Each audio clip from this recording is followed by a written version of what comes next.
At 3:12 on a Sunday afternoon, when my father-in-law lifted a champagne glass and called me the hired help in front of 42 relatives, I smiled so calmly that my wife thought I had swallowed it. She was wrong. That smile was not surrender. That smile was the quiet sound of a man locking one door in his heart and opening another one somewhere nobody in that family could reach. The dangerous part is never the shouting. It is the moment before it. When everyone thinks you are too polite to do anything, it is the moment a man nods, sets down his paper plate, and starts calculating drive times, flight options, bank passwords, business documents, and how many years of disrespect he is finally done explaining, "My name is Ethan Harper. I had been married to Claire Whitmore for 12 years. I was the son-in-law who repaired her parents' furnace on Christmas Eve, rebuilt the railing on their back deck, drove her little sister Nora to Dulles Airport at 1:30 inches the morning, and attended every Whitmore family weekend I was invited to. 12 years of showing up. 12 years of being treated like a visitor who had overstayed. Before I tell you what happened after that toast, comment where you are listening from and what time it is there. And subscribe to Dad's Silent Justice. Because sometimes a man does not need to raise his voice to make an entire family hear him. The Whitmore anniversary weekend was held at a lake house near Smith Mountain Lake in Virginia, close enough to Roanoke for a grocery run, far enough out that cell service disappeared, the second anyone needed accountability. Gordon and Vivian Whitmore had been married 40 years, and Claire had been talking about the celebration for 2 months like it was a national holiday. "It will be good for us," she kept saying. "Everybody wants to see you." I remember standing in our kitchen in Denver, packing a garment bag while she said it. "Everybody wants to see me," I repeated. She smiled like she had decided not to hear the question inside that sentence. "They do. Ethan, Mom even asked if you were coming early so you could help set up." "Of course she did," I said. "Nothing says family like free labor and no thank you." Claire gave me that look wives give when they want you to pretend a joke is not true. I zipped the bag and said, "I will behave." We flew into Roanoke on Friday morning, rented a dark gray SUV, and drove south through roads that got smaller and greener until the lake appeared between the trees. I remember thinking the place was beautiful. Big water, long dock, stone fire pit, white house with blue shutters. The kind of property that looks peaceful until the wrong people fill it. Nora was the first one to see us. She came running across the gravel driveway with a beach towel over one shoulder and sunglasses on her head. "Ethan." Finally, I caught her hug before she knocked the suitcase out of my hand. Nora was 25, Claire's youngest sister, and the only Whitmore who had never needed me to be smaller so she could feel important. Behind her came the rest of them. Gordon with his golf shirt collar turned up, Vivian with her silver hair sprayed into place and a smile sharp enough to open mail, Claire's older sister Paige and her husband Nolan, Claire's brother Grant and his girlfriend Shelby, then the cousins, the aunts, the old family friends who had known Claire since braces and acted like that gave them a vote in our marriage, and of course Blake was there. Blake was Claire's cousin, 31 years old, allergic to steady employment and somehow always holding the most expensive drink at every event. He had the confidence of a man who had never paid his own car insurance. "Ethan," Vivian said, touching my shoulder with the tips of 2 fingers. Not a hug, not a handshake, more like confirming I was not dusty. "You made it. Would not miss it." I said, "There are families that reject you loudly. The Whitmores were more refined than that. They made you feel like a chair brought in from the garage. Useful, available, and not quite part of the room." Saturday morning started with breakfast on the screened porch. Vivian had set out ceramic mugs with everybody's names painted on them in blue. Gordon, Vivian, Claire, Paige, Nolan, Grant, Shelby, Blake, Nora. Mine was a disposable paper cup from a gas station sleeve. I looked at it, then at the table. Nolan noticed. His eyes flicked to the cup, then away. Shelby pressed her lips together like she wanted to say something and chose survival instead. Claire was laughing at a story Paige was telling about a Pilates instructor. She did not see it. Or she saw it and filed it under things not worth making difficult. Vivian came by with the coffee pot. She filled Gordon's mug. Page's, Nolan's, Grant's, Blake's, Claire's, Nora's, and then she turned toward the kitchen. I sat with my empty paper cup in my hand. Nora reached across the table and took the pot from the warmer. "You want coffee, Ethan?" she asked. "I do," I said. "Thank you, Nora." Around noon, Gordon gathered the men near the dock. One of the breaker boxes by the boathouse was acting up, and the string lights for the anniversary dinner kept tripping. Gordon looked at Nolan, then Grant, then Blake, who was wearing boat shoes that had never seen a boat. "Any of you boys know electrical? I own a commercial mechanical service company," I said. "We handle HVAC controls, refrigeration systems, and service wiring for clinics and grocery stores. I can take a look before somebody gets shocked." Gordon gave me a pleasant smile. "I think Nolan has this. He watched a video on replacing an outlet last month. Nolan looked like he wanted the lake to swallow him." Blake laughed and said, "Yeah, Ethan, let the family handle it." The family. That was the word. I nodded once and stepped back. I did not offer a second time. Saturday dinner was supposed to be casual before the big anniversary toast on Sunday. Long tables on the lawn, paper lanterns, fried chicken, corn, potato salad. Claire was happy that night. I could see it. She glowed in that old family environment. Moving from cousin to cousin, laughing with people who still called her by a childhood nickname. I loved seeing her happy. That is the part people forget in stories like this. I did not arrive wanting war. I arrived wanting my wife to have a good weekend. Nora sat beside me, because she always somehow managed to land there when the Whitmores started circling. "You okay?"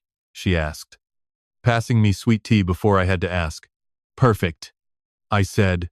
She gave me a look. I gave her one back. We had developed an entire language around surviving that family. The conversation drifted from college football to property taxes to who had gained weight since the last wedding. I was eating my chicken and staying out of it when Blake leaned back in his chair and aimed his grin at me. "So, Ethan, Claire says the air conditioner thing is still keeping you busy." The table softened around the edges, the way a room does when people realize entertainment has arrived. "It is not an air conditioner thing," I said. "It is Caldwell Mechanical Services. We have 15 employees and 38 commercial contracts." Blake nodded slowly, pretending to be impressed with words he had already decided not to respect. Right. But basically you fix cold air for strip malls." Paige laughed first. Not loud, just enough to grant permission. Then Aunt Dottie smiled into her wine. Gordon looked down at his plate. Vivian adjusted a napkin that did not need adjusting. I looked at Claire. Claire heard it. Of course she heard it. She was sitting close enough that her elbow was touching mine. She did not say, "Blake, stop." She did not say, "Ethan built that company from nothing." She cut her green beans into smaller pieces and let the moment pass over me like weather. I said, "Basically, yes. Cold air, strip malls, hospitals, schools, grocery stores, anywhere people like food not spoiling, and patients not sweating." I did not know it then, but Claire's silence at that table would become the sentence I kept hearing later, louder than anything Blake said. Insults are easy to understand. Silence from the person who promised to stand beside you is a different language. Sunday morning was the day everything revealed itself. Vivian wanted family photos before the anniversary toast, so everyone was pressed and perfumed by breakfast. I was in the kitchen rinsing a tray when Paige appeared behind me in a floral dress and the expression of a woman who had rehearsed kindness until it became a weapon. "Ethan, can we talk for a minute?" she asked. I dried my hands. "Sure." She led me around the side of the house near the hydrangeas. "I want to say this gently," Paige said. "Claire is tired." I waited. She works so hard to hold everything together. And this weekend has shown a lot of us that you do not really meet her halfway. Meet her halfway, how Paige folded her arms. The hours, the business, the way you make every family event feel like you are doing us a favor by being here. Mom feels judged by you. Dad feels dismissed. Claire feels alone. Even when you are standing right next to her. There it was. 12 years of little cuts arranged into an accusation. Paige was not talking to me. She was delivering a family verdict. I said, "This is between me and Claire." Paige shook her head. "It stopped being just between you and Claire when it started hurting this family." I was a guest who had failed guest expectations. I thanked her for telling me. Then I found Claire down by the water. She was standing barefoot on the dock, looking across the lake, like she had already escaped into a version of the morning where I had not found her. Paige just spoke to me. I said, "Claire did not turn around." "I know. You know," she said. She was worried. I looked at the back of my wife's head and felt something inside me grow very still. "You knew she was going to corner me." "Ethan, please do not make it dramatic." "Dramatic is your sister telling me I am damaging your family while you wait by the lake." Claire's face changed. Distance. Like she had taken 2 careful steps backward without moving her feet. "Maybe she is not completely wrong," she said. "You do work too much. You do keep score. You remember every favor, every drive, every repair, because they remember none of them." I said. She looked away. "This weekend was supposed to help. Mom wanted to feel like you respected her. Mom gave me a paper cup at breakfast. Your cousin mocked the company that pays our mortgage while you sat next to me and cut vegetables." Claire's eyes flicked toward the house. "Maybe if you did not come in expecting to be disrespected," she said, "things would feel different." I said, "I have been trying since our rehearsal dinner." She had no answer. She turned back to the water. I stood there beside my wife and understood that she was not beside me. Not really. Not when it cost her something. An hour later, the family assembled on the back lawn. I still do not know who decided it should happen there. They appear in a half circle with drinks in their hands and moral certainty on their faces. Gordon stood near the head table. Champagne glass lifted. Vivian beside him. Claire was next to Paige. Their shoulders almost touched. Nora stood farther back, arms folded tight, looking at me with eyes that already said she was sorry. Gordon cleared his throat. "Before Vivian and I say a few words about 40 years of marriage, I think we need to address something for the health of this family." The lawn went quiet, somewhere near the dock. "Écoute l'islam." And nobody moved. He spoke for almost 12 minutes. Respect, attitude, gratitude, family values, how they had welcomed me, how I had kept myself apart, how Claire deserved warmth. Not a husband who treated every gathering like a business meeting. Vivian added that she had tried so hard with me. Paige nodded like a courtroom witness. Blake ate pie from a paper plate and watched me like this was cable television. Then Gordon raised his glass slightly and said, "Ethan, I think the honest thing is this. You can apologize to Vivian, to Claire, and to this family for the coldness you brought into our home, and then you can stand with us in the anniversary photos. Or you can leave before the toast. Nobody wants that. But those are the choices." The silence after that was almost elegant. Everyone waiting for the man with the paper cup to bend. I looked at Claire. I gave her every chance in that look. One sentence would have changed the next 5 minutes. "Ethan is my husband." "Stop." She looked at the grass. The grass. It is strange what ends a marriage. Not always an affair. Not always a screaming fight. Sometimes it is your wife studying a patch of Virginia lawn while her father offers you humiliation or exile. I set my plate on the table. Then I smiled. "Thank you, Gordon," I said, "for making it clear." Then I walked past them into the house. I moved fast. But I was not frantic. I was calm. I went to the guest room, opened my suitcase, and packed with the efficiency of a man who had spent a decade traveling for emergency service calls.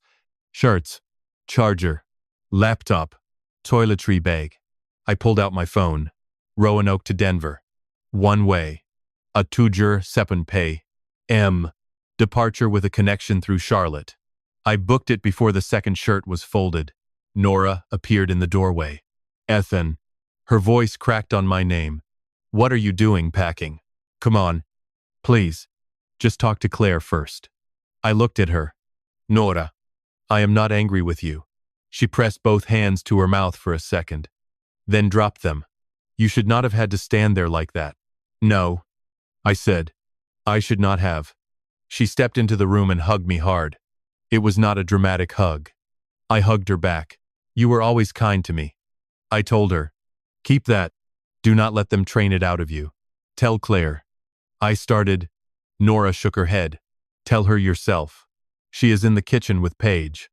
Of course she was. I picked up my suitcase. Then there is nothing to tell. I walked through the house and out the front instead of the back. The Whitmores had shifted to the driveway because people who create scenes hate missing the final act. Gordon saw the suitcase first.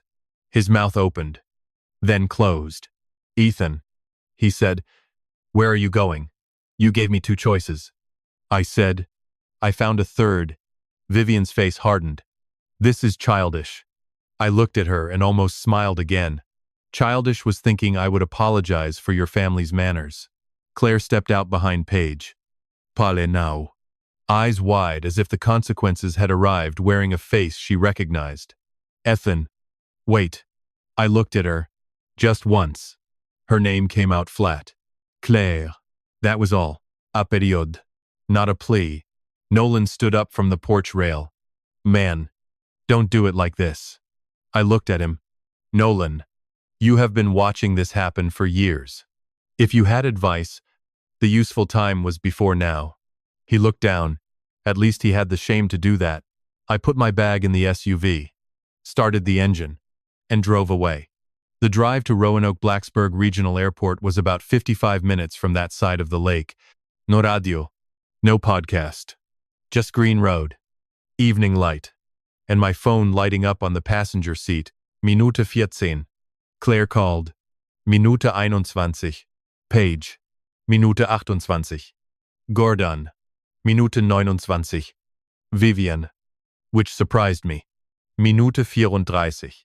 Claire again. Then the text began. Ethan. Where are you? Dad did not mean it that way. Please come back before the photos. We can still fix this. You are making this worse. I read that one at a stoplight outside Roanoke. You are making this worse. Not. I am sorry.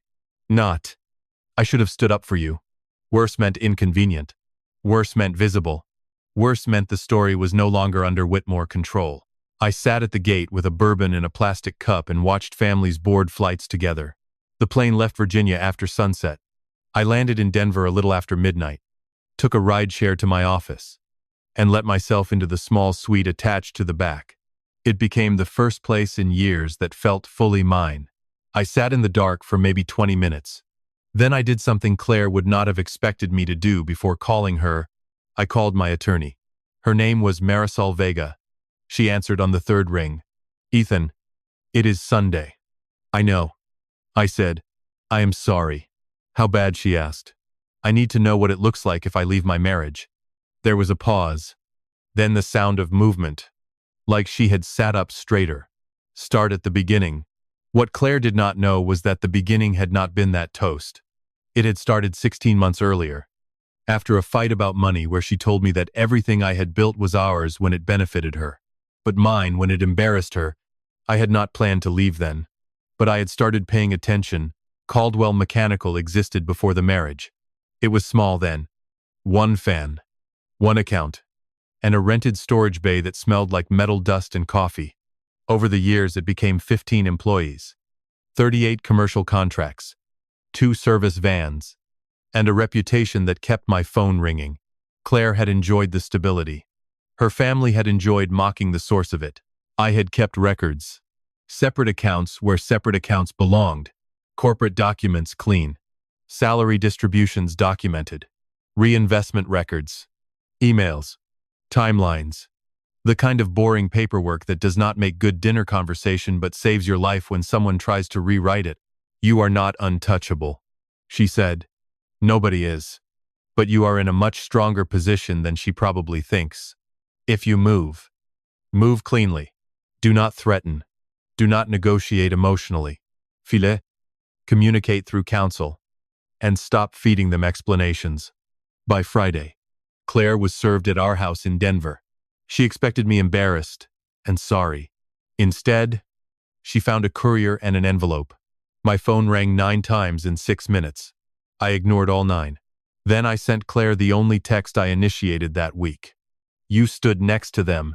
That was your answer. She called again. This time I picked up, Ethan. What did you do? What needed doing? I said, you filed for divorce because of one weekend. No. Claire. I filed because that weekend was the first honest thing your family ever gave me. That is insane. Dad was upset. Mom was hurt. You embarrassed everyone by leaving. I closed my eyes. Everyone. Claire. Your father asked me to apologize for being disrespected or leave before the family photos. Your mother watched. Your sister built the case. Your cousin laughed. And you studied the grass. I was going to say something, but you did not. Ethan, please. We can talk. Come home. I am home. I said. She went quiet. Then I heard Paige in the background. Low and urgent. Claire's voice changed the way people's voices change when they are performing for witnesses. Fine, she said. If this is how you want to do it, then do it. You might expect me to say I felt guilt after that. I did not. I slept on the office couch for 6 straight hours and woke up lighter than I had felt in a decade.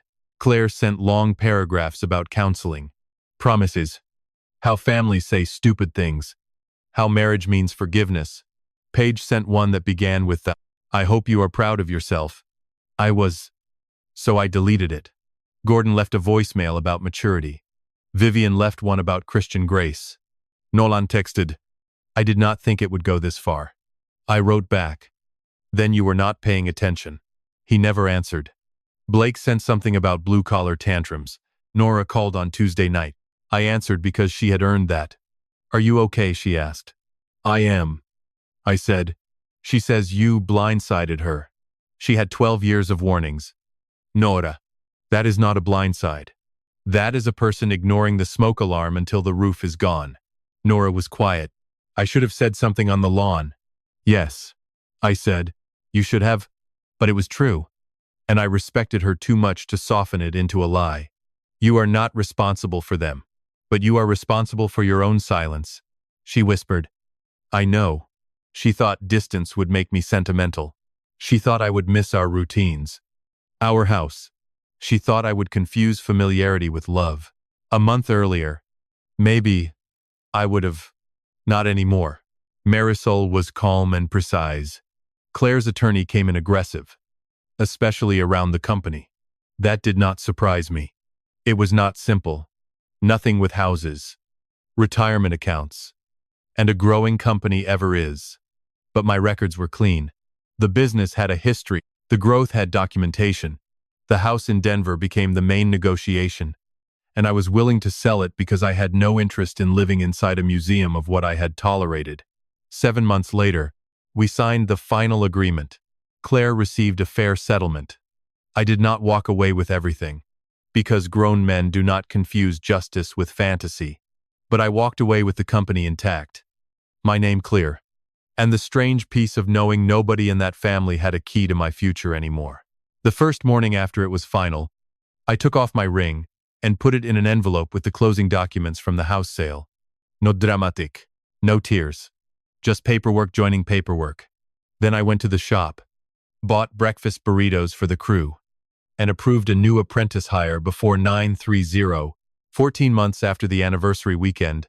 Caldwell Mechanical had added 9 commercial maintenance contracts. I hired a service manager so I could stop being the emergency answer to every problem. I moved into a condo in Denver's Reno area with big windows, concrete floors, and no family photos. I had to pretend still meant what they used to mean. Claire watched from a distance. I know because Nora told me. Claire checked the company page, my LinkedIn updates, even photos from trade events. Paige told people I had become cold and money-obsessed after the divorce, which I found funny, because cold and money-obsessed was just Whitmore for unavailable to be used. Vivian told relatives I was struggling. Gordon said the business would probably slow down because I had lost focus. People like that need your life to confirm their story. If you leave and get stronger, they have to face the possibility that they were never generous. They were just tolerated. The closure came 19 months after the lake house. At a facilities management conference in Richmond, I was there for 2 days, meeting property managers, school administrators, and hospital operations people. On the second evening, at a hotel reception, I turned from the bar with a club soda in my hand and found Nolan standing 3 feet away. "Ethan," he said. "Nolan." He looked older. "You look good," he said. "I am good." He nodded, stared into his drink, and said, "I wanted to tell you I did not agree with how that weekend went. I want you to know that." I studied him. He had disagreed silently. I said, "You were standing right there." He swallowed. "I know. I should have said something." "Yes," I said. "You should have." He looked genuinely ashamed. The old me would have patted his shoulder and said it was fine. Instead, I held my glass and said, "I appreciate you saying it. But an apology after the cost has passed is mostly a receipt for courage you did not buy." His face fell. I nodded once. "Take care, Nolan." Then I walked away. No shouting. No virile confrontation.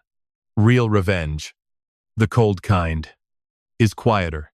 It is letting the call go to voicemail. It is filing the paper before the apology performance begins. It is building a life so complete that the people who dismissed you can only watch it through screens. Gordon wanted me to apologize. Vivian wanted me to bend. Paige wanted me to be the villain so Claire could be the victim. Blake wanted a joke that kept working. Claire wanted me to return to the role I had played so well for 12 years.